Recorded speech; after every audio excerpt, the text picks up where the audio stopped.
Mais uma questão aí que está incluída no bloco Raciocínios Rápidos, do canal Raciocínios Espíritas.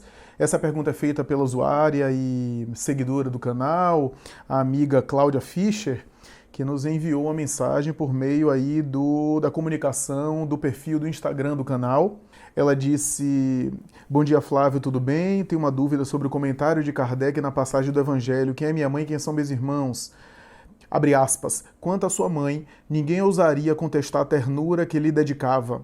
Deve-se, entretanto, convir igualmente em que, também ela, não fazia ideia muito exata da missão do filho, pois não se vê que lhe tenha nunca seguido os ensinos nem dado testemunho dele, como fez João Batista. O que nela predominava era a solicitude maternal. Supor que ele haja renegado sua mãe fora desconhecer-lhe o caráter. Pergunta a Cláudia, né? Maria não deu testemunho? Não lhe entendia a missão? Não seguia seus ensinos? Minha nossa, sempre que vejo essa passagem me incomoda esse comentário. Maria deu todos os testemunhos possíveis, seguiu Jesus o tempo todo, inclusive na hora da cruz. Maior testemunho que esse, quando ela aceitou conceber Jesus, deu mais que prova de que sabia e entenderia a missão dele. O que você acha que Kardec quis dizer com esse comentário? Pergunta boa, pergunta muito importante. Essa pergunta está baseada nesse trecho que ela colocou aqui.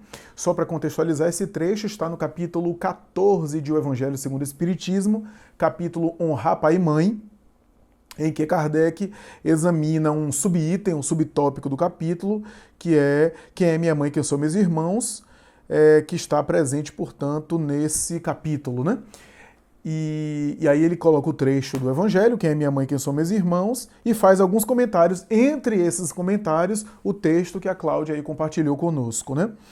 O trecho do Evangelho é aquele trecho que a mãe e os irmãos vão até ele e tentam retirá-lo do local onde ele estava com os apóstolos, porque já ouviam algumas intrigas e alguns perigos que rondavam aí a tarefa dele, porque os fariseus já haviam estabelecido uma antipatia pública em relação a Jesus, em razão dos ensinos dele, e claro que aquela animosidade se tornou uma antipatia pública e reconhecida, e essa trama contra Jesus passou a ser, de alguma forma, divulgada ou comentada, né? O perigo que ele corria. E aí a mãe e os irmãos vão até ele para retirá-lo daquele local, onde estava ele e os discípulos, possivelmente na casa de alguém, em diálogo ali, onde Jesus ensinava as suas lições. O texto diz que sua mãe e seus irmãos foram até ele porque falavam aí que ele havia perdido o juízo, né? É sinônimo aí de ter enlouquecido, de ter se transtornado, de estar meio louco, e aí foram até lá para se apoderar dele. O texto evangélico é interessante, né? Foram lá para se apoderar dele, né? Kardec, portanto, em cima desse texto, faz alguns comentários e diz que Jesus aproveitou a ocasião para dizer quem é minha mãe, quem são meus irmãos. Quando um apóstolo falou, tua mãe e teus irmãos estão lá fora, ele responde, quem é minha mãe, quem são meus irmãos, senão aqueles que fazem a vontade do meu Pai que está nos céus. Esse parágrafo de Kardec é um parágrafo muito curioso, muito interessante. Muita gente lê e acaba não prestando atenção nesse detalhe que a Cláudia percebeu. A princípio, parece que Kardec estaria colocando aí a capacidade de Maria Santíssima e a condição de Maria Santíssima como alguém convencional, como alguém habitual, que estava muito distante de Jesus e que não compreendia ele. Não é assim. Na verdade, não se pode aqui louvar o filho, engrandecer o filho, valorizar o filho sem prestar atenção e também reconhecer a grandeza da mãe. É óbvio que Maria era um espírito que fazia parte daquela equipe espiritual que colaboraria com o Cristo na Terra. Ela fazia parte dessa equipe espiritual e foi selecionada para ser aquela que seria a formadora dos elementos físicos que ele iria usar no mundo. Portanto, seria a geratriz da sua forma física. Ele, espírito superior, que teria que ter uma condição física, isso é, um corpo físico compatível para poder exprimir as suas virtudes e desempenhar a sua missão bem na Terra, é natural que ela, que era a formadora do seu corpo físico, era a geratriz da sua forma material, deveria também ser de qualidade superior. Não foi à toa, e não é à toa, né, que fazendo parte dessa equipe espiritual, e é claro que a escolha dela por ser a genitora biológica dele no corpo físico, portanto, espírito colaborando com ele, portanto, espírito ligado a ele que é o Cristo planetário, que é o governador da Terra, óbvio que teve a colaboração dela como espírito ligado a ele, para vir na condição de mãe biológica, de genitora biológica, para recebê-lo por meio aí do mergulho na carne, no mergulho terreno, no mergulho no corpo físico. Então não se pode desvalorizar a missão e a tarefa especial dela, a tarefa excepcional dela, e é lógico, é claro, é óbvio que a gente tem que considerar que a missão de Maria foi especial e a sua evolução espiritual é algo incomparável, incomparável. É muito difícil comparar aí a evolução espiritual dela com outro espírito aí ao longo da Terra, né? É óbvio que esses espíritos ligados a Jesus ali, embora não fossem espíritos puros, espíritos já perfeitos, o único puro que a literatura espírita, a literatura mediúnica fala é ele era o espírito puro, e todos esses eram colaboradores dele, mas eram espíritos comprometidos com a sua causa, com a sua mensagem, alguns superiores, espíritos elevados, como é o caso, eu acredito pessoalmente, como é o caso de Maria de Nazaré, inclusive também o seu pai biológico, José, que não se destaca muito, mas que também era um espírito superior, que veio para colaborar, porque, vejamos, é uma tarefa difícil e uma tarefa preciosa, acolher o governador espiritual da Terra na condição de bebê. Então, os pais terrenos do Cristo deveriam ter, portanto, condições para desempenhar bem essa tarefa. Imaginemos, portanto, o valor e a importância que é ter o Cristo planetário, governador espiritual do planeta, na condição de bebê e exigindo cuidados, né? Um dia o Cristo, diz Emmanuel, precisou dos cuidados desses dois seres, na condição de seres encarnados, né? Se confiou aos cuidados deles, né? Então, para desempenhar bem a sua missão. Então não podemos negar aqui, não se pode negar aqui em absoluto a importância da missão de Maria Santíssima, Maria de Nazaré, mas é importante também a gente considerar o seguinte: o fato do espírito ser evoluído, ser elevado, não quer dizer necessariamente que ele tem uma compreensão clara e automática da sua missão. Vou fazer aqui um paralelo com um espírito igualmente de escola, elevadíssimo, que é Francisco de Assis. Joana de Ângeles chega a dizer que Francisco de Assis foi aquele que melhor chegou ao nível de imitar Jesus, né?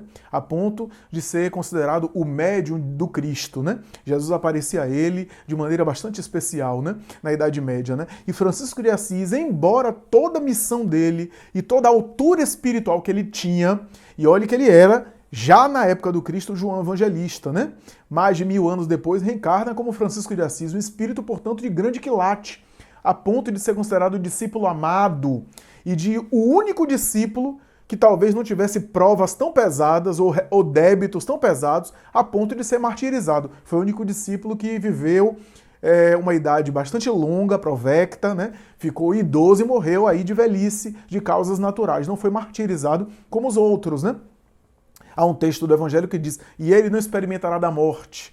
E aí há uma interpretação dizendo que ele não tem débitos expiatórios, como é o caso dos outros discípulos que tiveram que ser martirizados, passaram pelo martírio. Eles, portanto, não precisam passar por essa experiência. Mais tarde reencarna como São Francisco de Assis.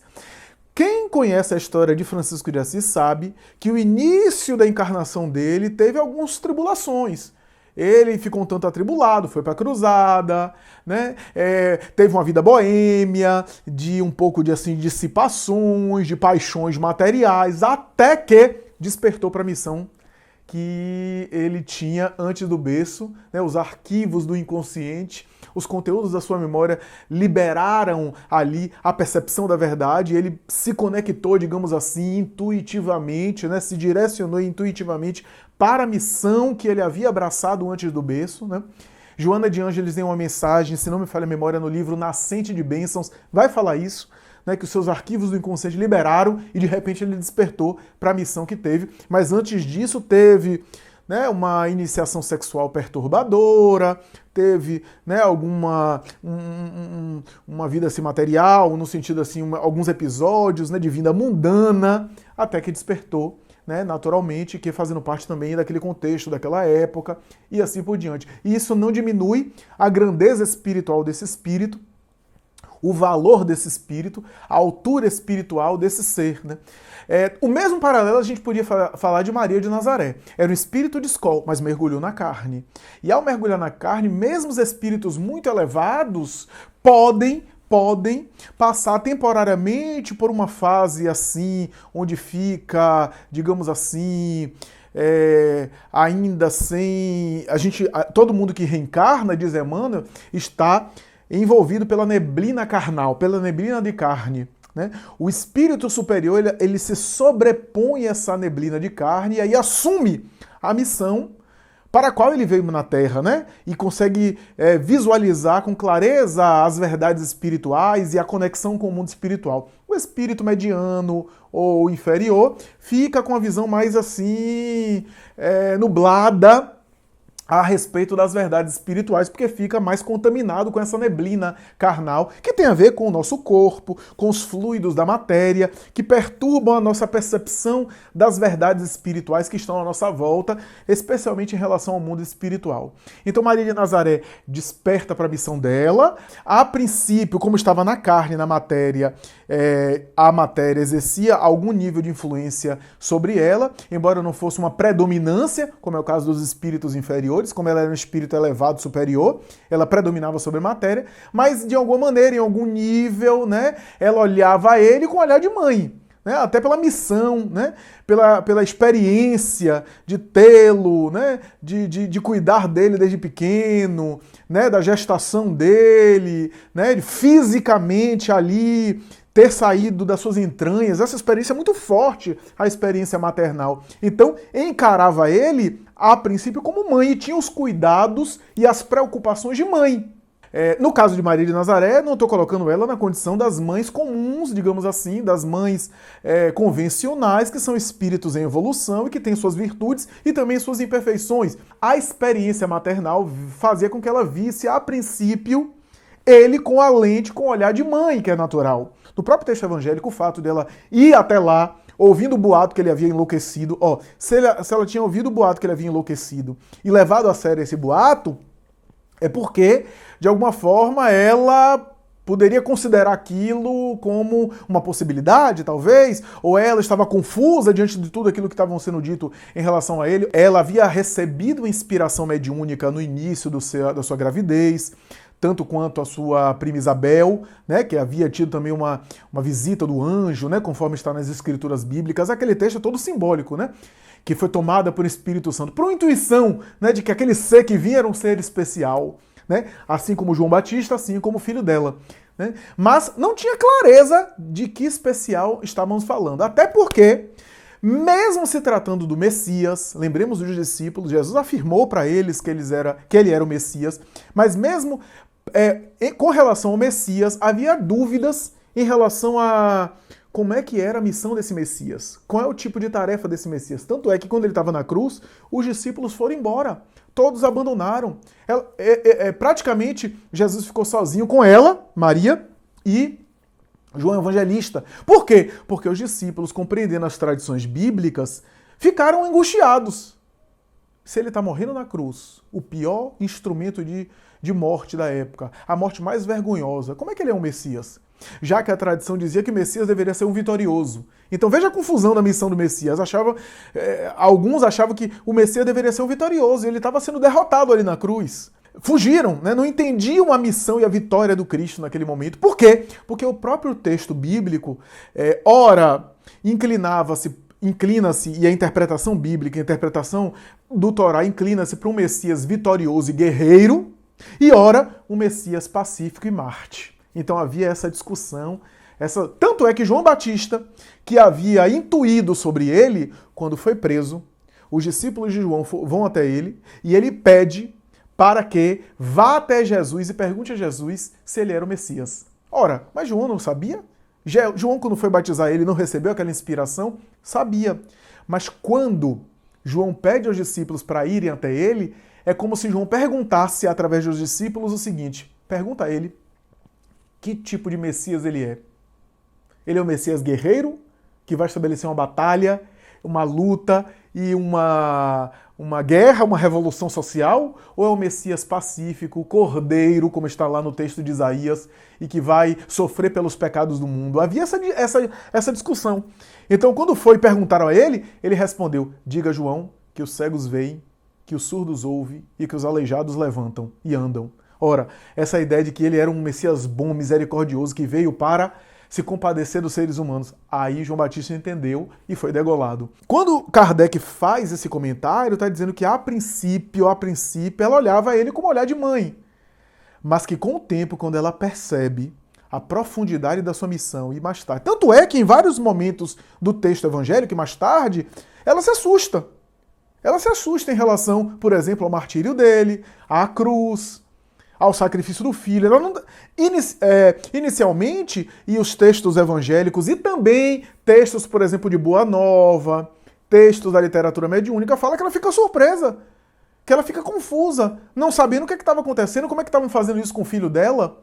Ora, ao entender a missão do Messias como um Marte que deveria dar a vida para a humanidade, a princípio não era de surpreender, mas também ali havia o coração de mãe. O sentimento maternal ali também predominava. Depois, quando ela acompanha o filho, aí é a altura espiritual dela. O fato de ela, a princípio, não entender, não quer dizer que a sua evolução é menor por isso. Não diminui a evolução espiritual dela. Mas ao defrontar ali, ao perceber, né, que ali o martírio dele, aí ela desperta. E desperta, inclusive, para o testemunho dela, porque de fato eu concordo, eu dei testemunho. Ela se doou, né, deu testemunho ali nos sofrimentos, né, tudo que uma mãe pode passar, Maria passou. Né? Então ali é um exemplo para todas as mães, um exemplo para toda mulher, inclusive, é o exemplo máximo da mulher, do feminino. Né? E experimenta ali os mais atrozes sofrimentos. E depois se torna uma referência máxima na igreja de Éfeso, ao lado de João Evangelista, dedicando-se aos necessitados, etc., à caridade, a uma mensagem belíssima, uma das mensagens mais belas, aliás, da psicografia do Chico. Ele próprio disse que se emocionou muito, que é o último capítulo de Boa Nova, Maria de Nazaré, onde ele narra a saga da Mãe Santíssima e mais tarde a sua desencarnação. Então, a princípio ela fica surpresa, mas de espírito superior que era, submete-se, experimenta todo tipo de sofrimento ali, o testemunho, sem nenhum tipo de deslize moral, e dá o testemunho de mãe e mais tarde o testemunho de caridade, de amor e de dedicação. Quando ele fala para ela: mulher, eis aí teu filho, filha, eis aí tua mãe, é como se falasse: os nossos laços de mãe e filho estão se rompendo, agora os nossos vínculos são de um afeto mais profundo, porque eu estou sob um poder maior. Né? Por isso que chama ela de mulher. Eis aí o teu filho, filho, eis aí tua mãe, colocando João como símbolo ali do filho dela, ela que seria a mãe da humanidade inteira, mãe simbólica da humanidade inteira, representada na figura de João, que estava do lado dela.